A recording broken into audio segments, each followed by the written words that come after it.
안녕하십니까. 팀 코코의 발표를 시작하겠습니다.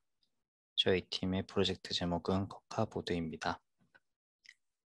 저희가 발표하는 순서는 프로젝트 소개, 팀원 소개, 서비스 기능 시험, FAQ 순서로 발표를 진행하도록 하겠습니다. 저희가 진행한 프로젝트는 칸반 보드를 메인으로 여러 프로젝트를 진행하기에 필요한 기능들을 제공하는 프로젝트 협업 애플리케이션을 만들었습니다. 개인 프로젝트 또는 팀 프로젝트를 진행하는데 시각적인 업무 보드를 제공하여 기획 및 업무 관리를 편하게 할 수 있으며 업무의 진행 상태를 확인하여 효율적인 일정 관리를 할 수 있습니다. 팀원들의 업무를 태스크 카드로 작성하여 등록하고 칸반보드로 효율적인 업무 진행 상황과 대시보드를 통한 시각적인 진행 상황을 확인하여 더욱더 업무 관리의 효율성을 높이고자 프로젝트를 진행하게 되었습니다. 저희 팀의 기술 스택을 소개하겠습니다. 공통적으로 사용된 타입스크립트를 적용하였으며 버전 관리 툴로는 깃을 사용하였습니다. 코드 품질을 위해 프리티어와 ESLint를 사용하였습니다. 프론트엔드에서는 리액트와 리액트 훅, 리액트 라우터를 사용하였고 포스트 CSS를 사용하여 CSS 관리를 하였습니다. 그리고 상태 관리 툴로는 리덕스를 사용하였고 리덕스 덩크를 이용하여 비동기 처리를 진행하였습니다. 백엔드에서는 노드와 익스프레스 프레임워크를 이용하여 서버를 구축하였으며 타입스크립트를 도입하여 타입 ORM을 사용하였습니다. 그리고 비밀번호 암호화와 토큰을 위해 JWT와 비크립트 라이브러리를 이용하였습니다. 배포는 EC2, S3, 라우트 53, 클라우드 프론트를 이용하여 도메인을 적용하여 HTTPS로 배포를 진행하였고 RDS를 이용하여 데이터를 관리하였습니다. 저희 팀원을 소개하겠습니다. 팀장직을 맡으시고 프론트엔드를 담당하신 유지혜님과 같은 프론트엔드를 담당한 저 자신인 정지훈, 그리고 백엔드를 담당하신 박상훈님과 같은 백엔드를 담당하신 하승용님이 한 팀이 되어 진행하게 되었습니다. 저희 앱의 기능을 소개하겠습니다. 첫 번째로 랜딩 페이지입니다. 위에서부터 프로젝트에 대한 간단한 소개 및 기능에 대한 설명이 있고 업데이트는 언제 이루어졌는지 또 다음 업데이트의 내용은 무엇인지에 대한 정보와 개발을 진행한 팀원들의 정보를 순서대로 표현하였습니다. 해당 랜딩 페이지는 스크롤 이벤트와 간단한 애니메이션을 이용하여 구현하였습니다. 다음으로 회원가입 페이지입니다. 회원가입 페이지는 모달로 구현하였으며 각 요소를 검사하였고 즉각적인 중복 검사 및 밸리데이션 검사로 이제 실시간으로 시각적인 피드백을 구현하였습니다. 다음으로 로그인 기능입니다. 로그인 기능 같은 경우는 가입한 아이디, 이메일과 비밀번호를 이용하여 로그인을 시도할 수 있으며 적절하지 않는 로그인 시도 시 해당 로그인이 시도되지 않는다는 시각적 피드백을 구현하였고 랜딩 페이지에서 로그아웃도 할 수 있도록 구현하였습니다. 다음으로 랜딩 페이지에서 이제 시작하기를 눌렀을 때 해당 회원이 가지고 있는 프로젝트 리스트를 볼 수 있으며 본인이 원할 시 화면에서처럼 프로젝트를 새롭게 생성할 수 있습니다. 해당 입력을 다 완료한 후 생성 버튼을 누르게 되면 지금처럼 새로운 프로젝트가 생성되게 됩니다. 그리고 해당 프로젝트를 클릭할 시 지금 화면에 보이는 대시보드로 이동하게 됩니다.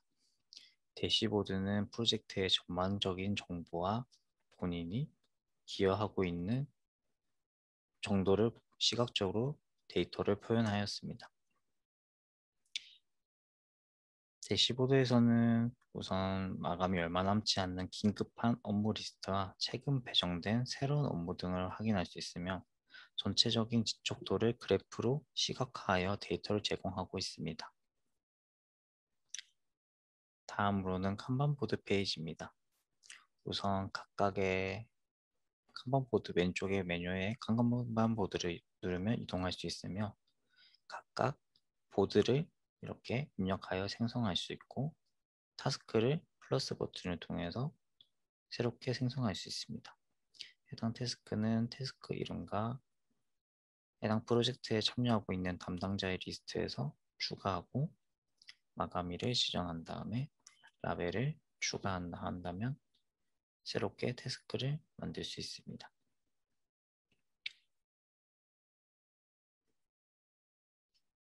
그런 다음 태스크 이동과 보드 이동입니다. 해당 태스크 이동과 보드 이동은 드래그 앤 드랍 기능으로 구현하였습니다. 태스크도 자유롭게 이동할 수 있으며 보드도 드래그 앤 드랍 기능으로 이동할 수 있습니다. 또한 간편하게 보드 상단의 버튼을 통하여 보드의 이름을 수정할 수 있고 보드를 전체를 삭제할 수 있도록 구현하였습니다.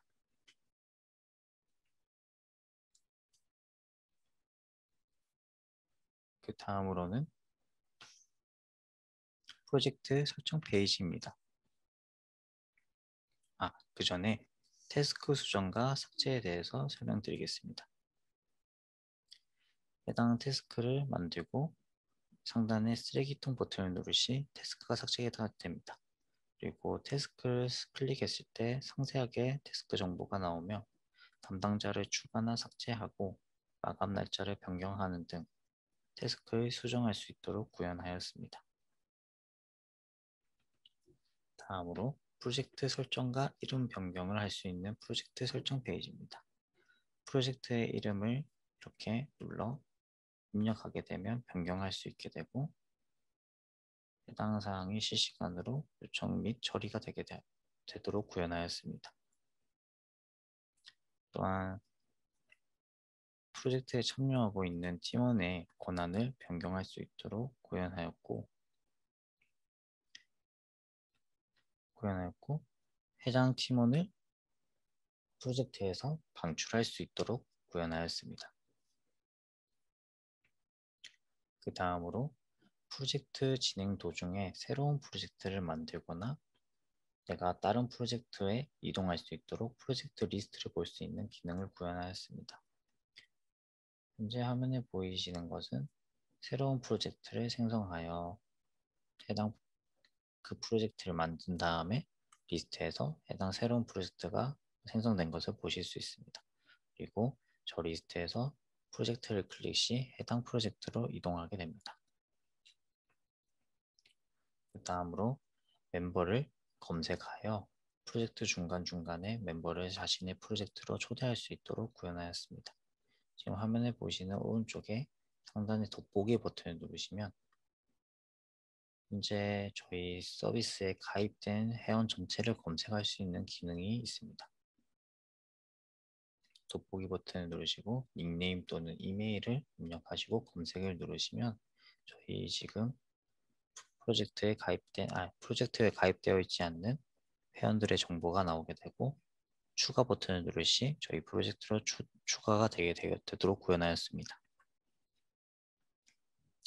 그 다음으로 회원 정보 수정 기능입니다. 회원 정보 수정 기능은 자신의 프로필 사진을 업로드할 수 있고 그 다음으로 닉네임을 변경할 수 있습니다. 프로필 사진을 변경할 경우 실시간으로 프로필 사진을 사용하는 모든 것을 변경하도록 구현하였으며 닉네임 변경 같은 경우는 입력하는 순간순간마다 닉네임 존재 여부와 밸리데이션을 하여 변경할 수 있도록 구현하였습니다.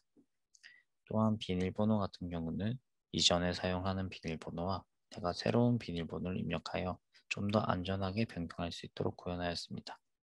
화면에서처럼 이전 비밀번호가 맞지 않을 시 구현하지 않고 현재 새로운 비밀번호도 밸리데이션에 맞지 않을 시 변경할 수 없도록 구현하였습니다. 또한 마지막에서 봤듯이 메인 아래 회원 탈퇴를 누르게 되면 현재 내가 사용하는 이 코카보드 아이디가 회원이 탈퇴가 되게 되고 해당 프로젝트의 내용은 사라지게 됩니다. 여기까지 저희 기능 구현 소개가 끝났습니다. 마지막으로 FAQ를 진행하겠습니다. 첫 번째 FAQ입니다. 프로젝트 전체적으로 복잡한 컴포넌트 구조를 가지는데 상태를 어떻게 관리하셨나요? 이거에 대한 답변을 부탁드리겠습니다. 네, 안녕하세요. 저는 이번에 팀장과 프론트엔드를 담당한 유지혜입니다. 코드 스테이지에서는 총 두 번의 프로젝트를 진행하는데, 그중 2주 동안 진행하는 첫 번째 프로젝트에서는 리덕스를 사용하지 않아서 프롭스로 상태를 일일이 내려줄 때 많은 어려움을 겪었습니다. 그런데 이번에 4주 동안 진행한 이번 파이널 프로젝트에서는 리덕스를 도입해서 상태를 저녁에서 관리하였습니다. 그런데 막상 리덕스를 액션 안에서 비동기 처리를 하려다 보니까 액션 객체는 순수한 객체여서 처리가 안 된 프로미스 객체를 넣을 수 없는 문제가 발생했어요. 그래서 이거를 어떻게 할지 생각을 하다가 저희가 선택사항이 두 가지가 있었어요. 리덕스 썬크랑 리덕스 사가 중에서 리덕스 썬크를 도입해서 사용했습니다. 리덕스 썬크 같은 경우는 리덕스 미들웨어로서 디스패치 안에 프로미스 객체를 넣을 수 있게 해주었습니다. 또한 디스패치 호출 시점을 액션 안에 해줌으로써 처리가 안 된 프로미스는 꼭 처리가 된 상태로만 넘어오게끔 처리해서 문제를 해결했습니다. 네, 여기까지 답변 드립니다. 네, 다음 FAQ를 드리겠습니다.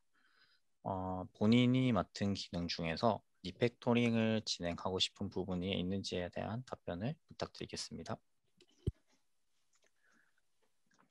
백엔드 파트를 맡은 박상우라고 합니다. 저는 본 프로젝트에서 그 소셜 로그인 기능을 직접 구현하는 것을 담당했습니다. 어, 그 패스포트 JS 모듈을 통해서 소셜 로그인 부분을 이제 다시 한번 리팩토링을 해보고 싶습니다. 처음에는 이제 구글 소셜 로그인을 직접 구현을 하려 했는데요. 근데 되게 까다로운 API 사용법이랑 워스 인증 서버랑 통신이 제대로 되지 않는 등의 그런 에러 때문에 좀 시간이 많이 소요되는 상황을 맞이했습니다. 그래서 상대적으로 구현하기 용이했던 GitHub으로 소셜 로그인을 결국 구현을 했고요. 나중에 이제 검색을 해보니까 세션 기능을 활용해서 로그인, 로그아웃, 접근 제한과 같은 그런 인증 기능을 쉽게 구현하는 익스프레스 미들웨어인 패스포트.js가 있었습니다. 뭐 비단 로컬 로그인뿐만이 아니라 패스포트 구글, 페이스북, 트위터, 카카오, 네이버 등과 같이 유명 서비스 회사 맞춤 라이브러리도 있더라고요. 그래서 이제 향후에 리팩토링 시에 이런 패스포트 모듈을 10분 활용해서 로그인 부분을 간략하게 구현을 해보고 싶습니다. 네, 알겠습니다. 그 다음 이제 FAQ로는 많은 모달창과 컴포넌트가 존재하는데 CSS 관리는 어떻게 하셨나요? 에 대한 질문의 답변은 제가 하도록 하겠습니다. 우선 많은 컴포넌트들로 이제 CSS 관리에 어려움을 많이 느꼈습니다. 이주 프로젝트에서는 퓨어한 CSS만 사용했기 때문에 하나의 CSS에서 선언된 클래스는 전역에서 공통적으로 적용이 되는 문제 때문에 클래스명을 안 겹치게 하기 위해서 상위에 하나의 컨테이너를 생성하여 뱀 작명법으로 이용하여 길고 복잡한 CSS 이름을 사용하였습니다. 이를 해결할 수 있는 방법이 무엇인지 고민하다가 4주차 프로젝트에 적용한 것이 포스트 CSS 라이브러리였습니다. 포스트 CSS는 많은 기능들을 제공해주지만 앞에서 말씀드린 문제를 해결할 수 있는 모듈 시스템을 사용할 수 있었습니다. 모듈을 사용하면 해당 컴포넌트에서 CSS 모듈 파일을 생성할 시 거기서 선언된 클래스 네임은 고유의 이름을 가져 전역에서 같은 이름을 사용이 안 되게 자동으로 만들어줍니다. 그래서 짧고 간단하게 이름으로 클래스 이름을 작성하더라도 컴파일이 진행된 후에는 해당 클래스 이름이 고유의 이름표가 붙어 겹치는 것을 방지할 수 있게 편하게 사용할 수 있었습니다. 이상입니다. 그리고 다음 FAQ로는 타입스크립트와 타입 ORM과 같은 새로운 스택을 도입한 이유에 대해서 답변 부탁드리겠습니다. 네. 이번 프로젝트에서 백엔드 포지션을 담당한 하승용입니다. 저희가 이번 프로젝트에서 타입스크립트, 타입 워람과 같은 새로운 스택을 도입한 이유를 말씀드리겠습니다. 저희가 타입스크립트는 이번 새로운 프로젝트에 도입하게 된 이유로는 저번에 저희 지난 2주 프로젝트에서 저희 팀이 겪었던 그 예측할 수 없는 종류의 이제 동적 타입의 결과에 대한 에러를 이번 4주 프로젝트에서 직접 핸들링하고자 그 필요성을 느껴서, 그래서 클라이언트와 서버 모두 동의하면서 독립을 결정했고요. 실제 저희 이번 프로젝트는 지난 2주 프로젝트보다 몇 배 더 많은 그 API 요청이 서버와 클라이언트 간에 존재했었고, 그래서 클라이언트와 서버 통신 간에 더 많은 에러 핸들링이 저희가 필요했었습니다. 그렇지만 요청 혹은 응답에서 발생하는 타입과 관련된 에러의 경우 이제 이 타입스크립트를 도입하면서 저희가 서버의 경우 리퀘스트 요청에 직접적으로 바디의 타입을 직접 지정해 주면서 그 클라이언트와 서버 통신 간에 발생할 수 있는 에러의 범위를 요청 부분으로 저희가 현격하게 줄일 수 있었고, 그리고 실제로 타입이 잘못 들어와서 잘못된 쿼리가 발생할 경우 서버가 중단되는 그런 사태를 막을 수 있었고, 실질적으로 그런 식으로 해서 저희가 에러 핸들링을 조금 더 쉽게 할 수 있었습니다. 그리고 다음으로 저희가 타입 ORM을 도입한 이유는 실제로 이제 타입스크립트의 최신 버전을 지원하는 그 ORM이 타입 ORM이요. 타입 ORM은 DB와 그리고 인메모리 데이터 간의 양방향 데이터 전송을 수행하는 데이터 액세스 계층을 가진 방식을 활용할 수 있었기 때문입니다. 이 방식을 활용하게 된 이유로는 저희가 이번 프로젝트의 특성상 많은 테이블 간 조인과 쿼리가 발생하면서 성능 이슈가 발생하는 건 당연했고요. 그리고 이럴 경우 이제 비즈니스 로직이 상당히 복잡해지게 되고, 그렇기 때문에 저희가 이제 쿼리 부분을 따로 분리해서 관리할 필요성이 있었기 때문에 결정하게 되었습니다. 그래서 구체적으로 이 데이터 매핑 방식에 대해서 설명을 해드리자면, 이제 그 데이터 매핑 방식은 레포지토리라는 개별 클래스의 쿼리 메소드를 정의해놓고 테이블 모델이 되는 간단한 속성만 정의되어 있는 엔티티를 상속받아서 사용하는 방식인데요. 이럴 경우 이제 DB에 직접 접근하지 않고 상속된 한정된 데이터를 다루기 때문에 비교적 가벼워서 많은 데이터 통신은 이번 프로젝트에 성능적으로 적합했고, 또 데이터 매퍼를 사용하면 저희 사용자 정의 커스텀 레포지토리라는 걸 사용할 수 있습니다. 이럴 경우 이제 쿼리문들을 각각 모듈화해서 분리해서 관리하기 용이했고, 또 이런 길어진 코드 같은 경우를 가독성 있게 관리할 수 있어 좋았으면, 또 이제 뭐 모듈별로 관리하게 될 경우의 이점인 그 유지 보수를 하는데 상당히 원활했습니다. 그래서 마지막으로는 이제 타입 ORM을 사용하게 될 경우 그 직접 그 ORM에 있는 그 쿼리문이 아니라 로우 SQL 쿼리문과 비슷한 형식으로 활용할 수 있습니다. 그래서 만약에 저희가 얻고자 하는 데이터가 한정되어 있거나 구체적인 경우 그 데이터를 직접적으로 이제 쿼리를 해서 가지고 올 수 있기 때문에 데이터의 2차 가공을 줄일 수 있다는 그런 장점도 있었습니다. 네, 저희 여기까지입니다. 네, 알겠습니다. 그럼 이제 마지막 질문으로 프로젝트가 끝나고 아쉬운 점이 있었나요에 대한 답변을 부탁드리겠습니다. 네, 이 질문은 제가 팀원들 대표로 대답해 드리겠습니다. 저희는 SR 단계에서 구성했던 계획들이 있었는데, 계획 중 80% 정도만 구현이 완료되었습니다. 그래서 구현을 못한 기능들이 있는데, 대표적으로 채팅 기능과 코멘트 기능이 남아 있어요. 그래서 이 기능들을 구현 못한 게 너무 아쉬웠기 때문에 팀원들과 상의하에 추가적인 시간을 투자해서 못한 기능을 추가할 예정입니다. 그리고 기존에 이미 구현된 기능들 중에서도 개선점이 보이는 기능들은 리팩토링 작업을 거칠 예정입니다. 네, 알겠습니다. 이상으로 팀 코코의 코카 보드 발표를 마치겠습니다. 발표를 들어주셔서 감사합니다.